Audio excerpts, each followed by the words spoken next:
Hola, bienvenidos al podcast Estación SOC. Hoy me encuentro desde uno de los laboratorios del Centro de Educación a Distancia CEAD Medellín, aquí en la zona occidente. Saludo a toda nuestra audiencia que nos escucha a través de Radio UNAD Virtual, radio para la audiencia global en línea. Y los que nos siguen en nuestras redes sociales como @Universidad UNAD Zona Occidente, tanto en Facebook e Instagram y nuestro canal de YouTube. Además, los que nos ven a nivel nacional a través de TV UNAD Virtual. Hoy está con nosotros el docente e investigador Paul Esteban Férez. Él hace parte de la Escuela de Ciencias Agrícolas, Pecuarias y Medio Ambiente CADMA del Centro de Educación a Distancia CEAD Medellín. Doctor Paul Esteban Férez, bienvenido al podcast Estación SOC. Muchas gracias por abrir esta oportunidad de conocimiento y aprendizaje y estoy aquí dispuesto a servir. El propósito del podcast es dar a conocer nuestros docentes investigadores, nuestros egresados destacados, nuestros estudiantes que tienen todo su ciclo de vida en la universidad y van desarrollando diferentes etapas de formación y van dejando huella en la universidad. Yo quiero que conozcamos de primera mano quién es el doctor Paul Esteban Férez.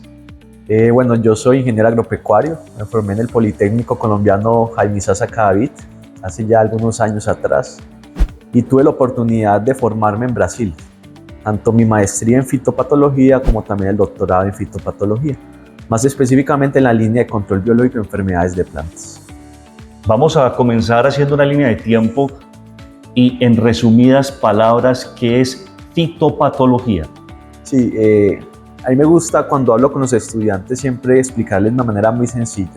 Así como existe los doctores para los seres humanos, el médico veterinario para los animales, el fitopatologista es ese doctor para las plantas. Entonces nos encargamos de estudiar las enfermedades que atacan a las plantas, específicamente cuando existe una alteración fisiológica disruptiva, ¿cierto?, deletérea que conlleva la manifestación de una sintomatología. Entonces la fitopatología es muy grande, porque vamos desde el estudio del agente causal de enfermedad como hasta cómo podemos nosotros manejar y controlar ese patógeno. Doctor Paul, ¿por qué estamos hoy grabando aquí en un laboratorio? Elegimos ese escenario por algunas determinadas circunstancias, pero tiene un trasfondo. Claro, principalmente el trasfondo que he tenido bajo mi nivel de formación. He tenido la oportunidad de trabajar en Agrosavia hace algunos años como pasante y posteriormente como profesional de investigación. Ahí pasé a la área de docencia y siempre me he dedicado a construir conocimiento generado a partir de las fases fundamentales de la investigación. Entonces, para mí, los laboratorios y los escenarios a nivel in vitro como también in situ en campo son los principales escenarios para construir las bases formativas de mis estudiantes. Hay dos momentos, uno lo que es la investigación que se genera en los laboratorios. Así es. Y otro es de la docencia. ¿Por qué elegiste la docencia? Porque primero yo creo que está en mis genes. Todos mis papás son docentes. Qué bien. En la parte, mi papá es doctor en educación, mi mamá es profesora de colegio. Y creo yo que ese fundamento y esa enseñanza que ellos me transmitieron siendo niño, lo gané. Cuando lo experimenté siendo profesional, aunque también trabajé, como te lo mencioné ahorita, en la parte de investigación antes de ser docente, me marcó. Al ver el avance de conocimientos que adquirieron mis estudiantes, al ver que comparten mi experticia, al ver que dentro de la investigación nosotros podíamos generar esas bases fundamentales de aprendizajes de ellos, me marcó. Entonces, por eso es que estoy aquí. Cuando hiciste el doctorado en Brasil, entonces, obviamente, el estar en otro país, conocer otra cultura, conocer otras dinámicas académicas, conocer otros personajes, ¿cómo se te amplió el panorama? Es decir, tú venías de estar en Colombia, conocer un panorama diferente, pero cuando uno llega a otro país y dimensiona, en este caso, lo grande que es Brasil, entonces uno dice, ¿qué diferencias encontraste? Sí, fue un desafío, obviamente, primero la barrera del idioma. Siempre cuando uno sale del país y no habla su misma lengua, es complejo la situación, pero rápidamente en 6 meses más o menos me adapté. Referente a la barrera del idioma, tenemos también las barreras culturales, ¿cierto? Entonces, aunque seamos países tropicales y subtropicales, en el caso de Brasil también, hay diferencias pequeñas, pero que marcan la diferencia. En el caso de la proyección de agroindustria, para nosotros es un país insignia, ¿cierto?, en los modelos de producción agrícola. Entonces, si nosotros como profesionales nos quisiéramos siempre cada vez más capacitarnos, deberíamos siempre apuntar a un país ejemplo para nosotros, en el caso del Brasil. Entonces las oportunidades de aprendizaje, de investigación, de conocimiento, de inyección de recursos públicos para la universidad, ¿cierto? Es un motivo excelente para nosotros movilizarnos a un país como lo es Brasil.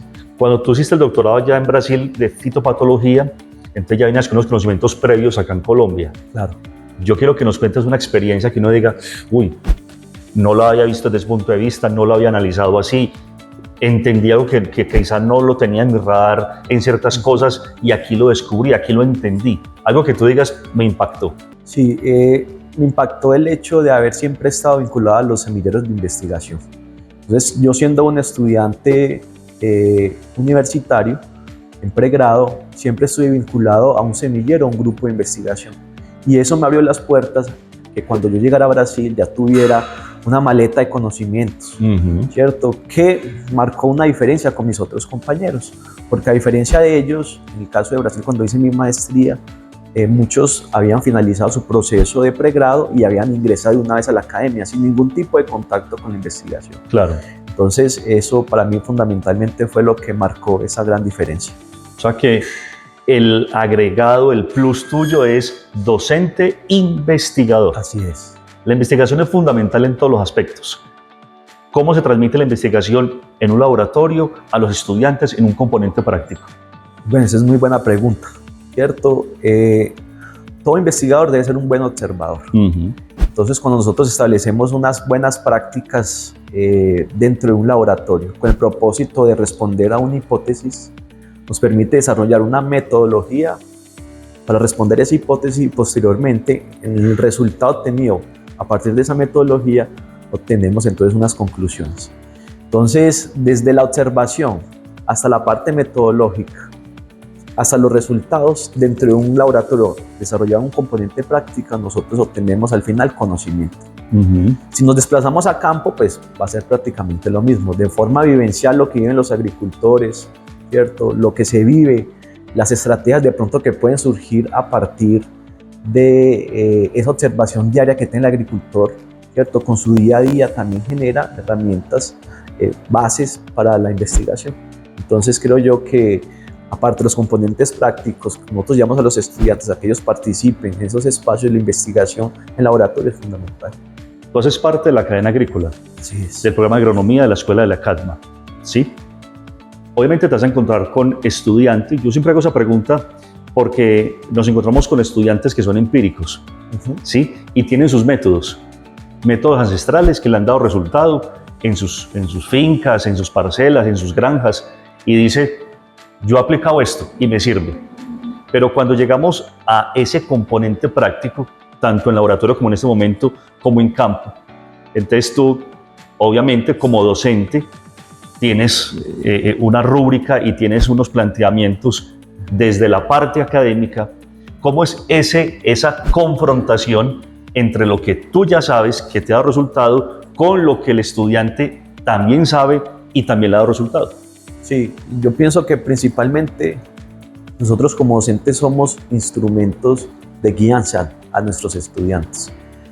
Ellos hay que empoderarlos. Y cuando vamos a campo, obviamente no hay que desconocer su conocimiento que han adquirido de forma ancestral, tradicional, porque muchos de ellos vienen de padres campesinos. Eso es principalmente, hay que reconocerlo. Sin embargo, la investigación es una aliada, ¿cierto? Ella no viene a competir bajo los conocimientos que un agricultor o un estudiante tiene, sino que es una herramienta tecnológica de desarrollo para potencializar el conocimiento que tiene el estudiante. Entonces, el conocimiento base fundamental que él tiene ya es una ventaja relacionada con otros profesionales. Y lo bonito de la investigación es que nos permite cumplir o responder a esas incógnitas y a esas preguntas, como bajo un método científico, ¿cierto? Entonces, la investigación surge, como te lo mencioné, como una herramienta de conocimiento que se alía al desarrollo funcional del estudiante. Aplicar en lo cotidiano, en Colombia, no es lo mismo uno decir, bueno, vamos a aportarle un conocimiento a un hacendado que tiene miles de tierras, miles de hectáreas de tierra en un lugar o en varias partes de Colombia, a un campesino que tiene 2 o 3 hectáreas. Entonces, a partir del conocimiento que se adquiere en la universidad, uno se acerca a ese campesino. O ese campesino puede acercarse a una secretaría de medio ambiente en su alcaldía, en su municipio, y decir, tengo un problema tremendo, tengo un problema delicado en mi parcela, allá en mi finca, visítenme para que me asesoren. ¿Cómo es ese procedimiento? ¿Cómo es ese acercamiento entre el conocimiento investigativo y el campesino? Sí, yo creo que es fundamental y de hecho Brasil la tuvo muy claro. Para responder tu pregunta, Brasil implementó una estrategia que de hecho ha sido muy funcional y exitosa porque ya ha vinculado la empresa privada con la universidad. Y adicional a eso, las problemáticas sociales también con la universidad, lo que ha permitido que cada vez más entonces los agricultores y los mismos estudiantes, las empresas se empoderen dentro del sector agrícola. En el caso de la fitopatología principalmente, nuestro ente regulador es el ICA, ¿cierto? Ella media y genera las leyes relacionadas, por ejemplo, para el caso de las enfermedades cuarentenarias o las plagas cuarentenarias.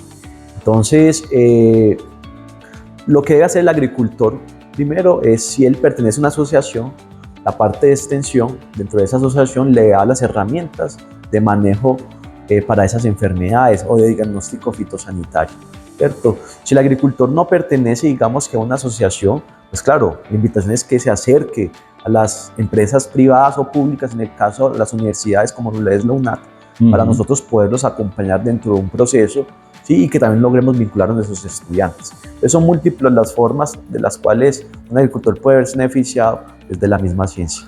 Doctor Paul, ¿y el control biológico? Haciendo pues como esa línea de tiempo. Sí, el control biológico es una estrategia de manejo que hace parte dentro de la misma fitopatología. Hay muchas formas de manejar enfermedades en las plantas. Yo no hablo de control porque nosotros jamás vamos a controlar las enfermedades en las plantas. Nosotros vamos a manejarlas, vamos a disminuirlas hasta que lleguen a un punto de umbral económico de daño que no representen, por decirlo así, un riesgo económico para el agricultor.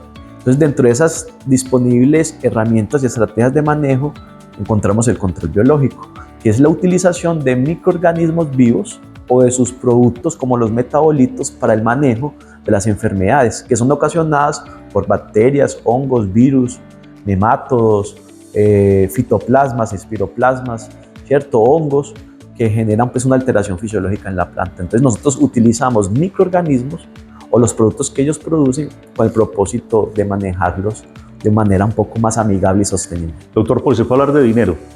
¿Cuánto le puede costar a un campesino del común realizar un control biológico en su territorio, en su zona? Hay que partir de la premisa de que el control biológico no se utiliza de forma curativa, sino de forma preventiva.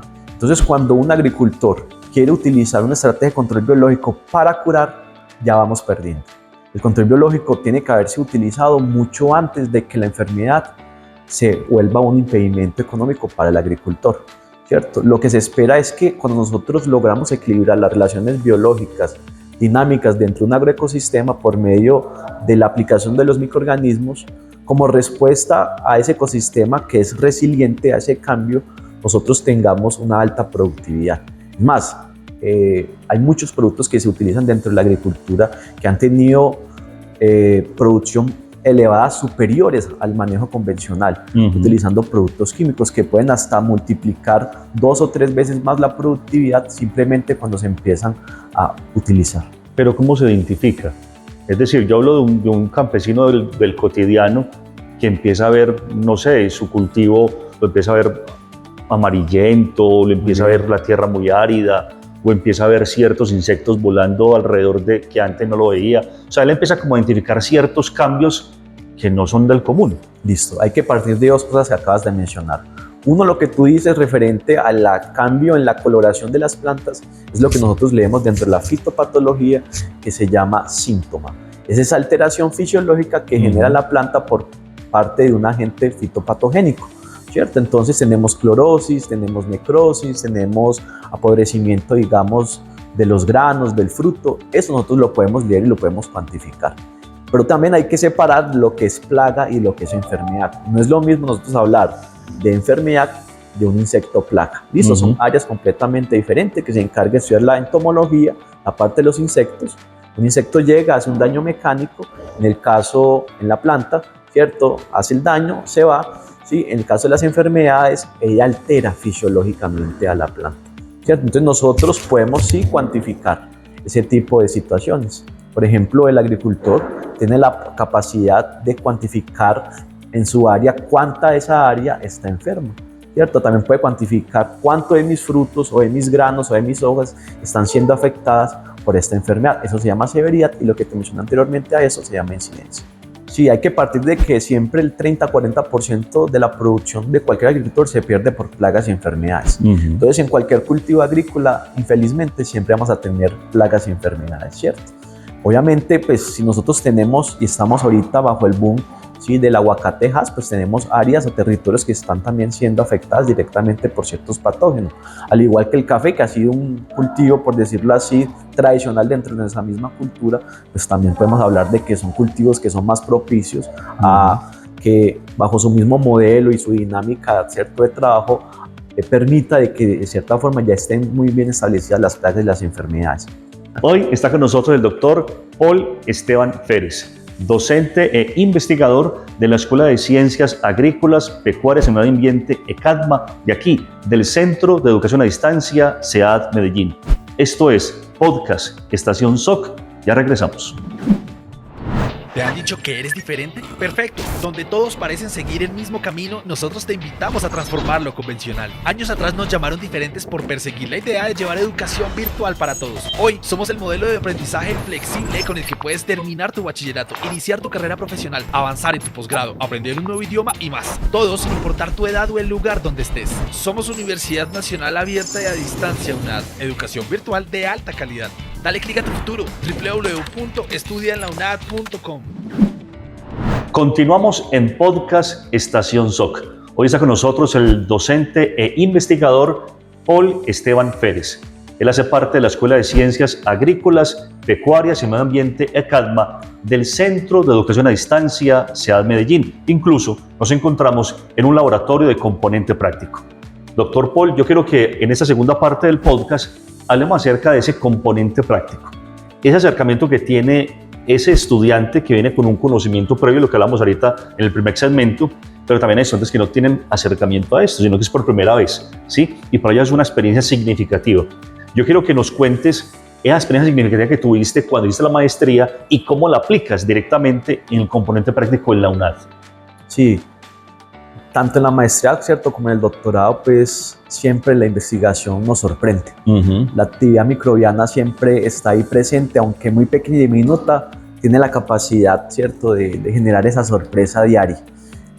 Recuerdo en el caso de la maestría, nosotros logramos generar una investigación relacionada con el manejo alternativo de un hongo, ¿cierto?, que causa la producción de toxinas en granos de maíz. Se llama Fusarium verticilloides. Este hongo tiene la capacidad, aparte de afectar el grano, producir una micotoxina conocidas como fumonicinas, que son cancerígenas hasta para nosotros, ¿cierto? El agricultor está un poco preocupado debido a que los efectos que él utiliza para el manejo de las enfermedades utilizando productos químicos no están dando resultado. Entonces nos acercamos con la universidad buscando una solución a este tipo de problemática bajo una estrategia de control biológico. Como para finalizar o resumirte más bien, ¿cierto?, esta idea, nosotros logramos ver que cuando aplicábamos las estrategias de manejo alternativo, o más bien convencional que utiliza el agricultor, que es el uso de productos químicos, ¿cierto?, nosotros logramos ver y establecer de que se alteraba por completo la dinámica funcional que existía de esos microorganismos que colonizaban de forma nativa a la planta del maíz y que podían tener acción inhibitoria contra el patógeno. Pero cuando nosotros aplicábamos una bacteria, en el caso Bacillus subtilis, ¿cierto?, repotencializábamos los microorganismos endofíticos y epifíticos que tiene la planta de forma natural con el propósito de inhibir al patógeno. Adicional a eso, también la bacteria tiene la capacidad de inhibir al patógeno. Entonces, cuando nosotros aplicamos, sea un producto biológico, un producto químico, estamos afectando no solamente el crecimiento de la planta, sino los microorganismos que están asociados al crecimiento de la planta. Recordando que la planta es un organismo holobionto, ¿cierto? Para el caso específicamente de la UNAD, ¿cierto?, los estudiantes son muy osados en cuanto a siempre llevar sus angustias relacionadas con sus cultivos, ¿cierto?, relacionados con el diario vivir que ellos mismos tienen. Se me acerca un estudiante referente a una problemática que tiene con un cultivo de lulo, ¿cierto? un problema de un patógeno radicular que afecta directamente el crecimiento de las raíces. Por consiguiente, la planta pues ella puede morir fácilmente, ¿cierto? Porque no tiene la capacidad de absorber nutrientes, ¿cierto? Y agua. Entonces, él me manifestaba que aunque todas las plantas estuvieran muertas, había un grupo de plantas que no se estaba presentando este fenómeno de enfermedad. Entonces, ahí como fitopatologistas nosotros repotencializamos ese grado de observación que tiene el estudiante con el propósito de decir, venga, ¿qué es lo que está pasando ahí?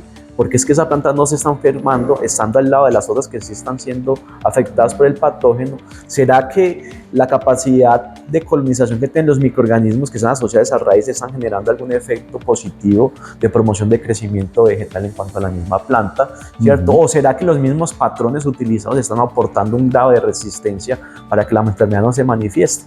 Entonces, con base a una observación muy sencilla, muy básica, en el diario vivir de un estudiante, nosotros podemos generar una idea de investigación que podemos llevarla a un semillero de investigación, repotencializarla y buscar una solución para el agricultor.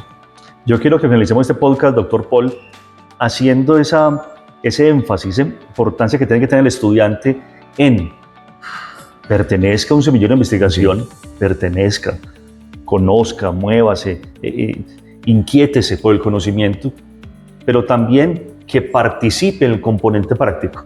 Yo quiero que finalicemos ahí haciendo ese énfasis en las dos partes. Uno, pertenezca a un semillero de investigación y tal vez a un grupo de investigación, ¿sí?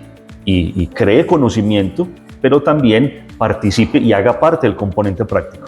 Muy bien, yo creo que eso no es algo que uno debe solicitarle al estudiante. Eso debe nacer por parte del estudiante. La universidad tiene los escenarios abiertos para que ellos participen y creen conocimiento. Ese laboratorio está altamente equipado, la Universidad UNAD ha hecho provisión para traer la mejor tecnología para repotencializar ese conocimiento del estudiante. Entonces, la primera necesidad es que el estudiante siempre esté interesado en participar bajo los escenarios que ofrece la misma universidad. Relacionado con los componentes prácticos que son de carácter obligatorio, sí o sí los estudiantes tienen que venir a esos escenarios. Eso quiere decir que tanto a laboratorios, componentes prácticos en laboratorios o en campo, ellos tienen que participar. Es el escenario más bonito que tienen los estudiantes de la escuela de CADMA para poder vivir diariamente lo que vive un agricultor, ¿cierto? Construir a partir de esa base investigativa del conocimiento, ¿cierto? Untarse de tierra, untarnos de naturaleza, respirar campo, ¿cierto? Cuando venimos a un laboratorio, trabajar con nuestras manos, ¿cierto? El manipular, todo eso marca la vida de un estudiante. Y adicional a eso, si tú perteneces a un semillero de investigación, eso te va a abrir puertas para tu profesión más adelante, ¿cierto? Cuando ya culminen su instancia como agrónomos, como también para poder estudiar en el exterior, como lo hice yo.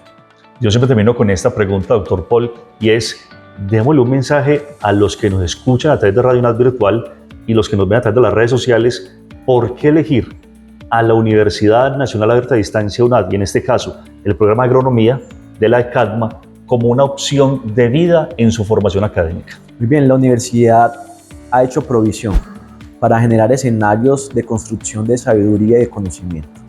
Adicional a eso, un laboratorio altamente equipado con las tecnologías actuales que estamos manejando dentro de la agricultura demuestra que es una universidad que se preocupa por nuestros estudiantes para ofrecer lo mejor. Adicional a eso, el programa de agronomía está ahí con el propósito de buscar soluciones al sector agro. Soluciones que bajo un planteamiento de crisis climática que hoy en día estamos viviendo, ¿cierto? Está llevando conocimiento a la vanguardia para que ese estudiante se empodere cada vez más del agro y que busquemos una solución de vida, ¿cierto? Para nuestros agricultores y para nosotros como profesionales. Doctor Paul, fue un gusto haber estado contigo hoy en Podcast Estación SOC. Muchísimas gracias por la invitación y estamos aquí siempre prestos para poder servir.